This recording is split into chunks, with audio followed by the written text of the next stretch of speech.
एक गजल समात फरमाए।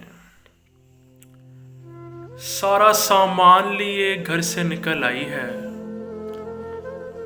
फोन पर फोन मिलाती हुई तन्हाई है। याद आने लगे हैं लोग मुझे गुजरे हुए,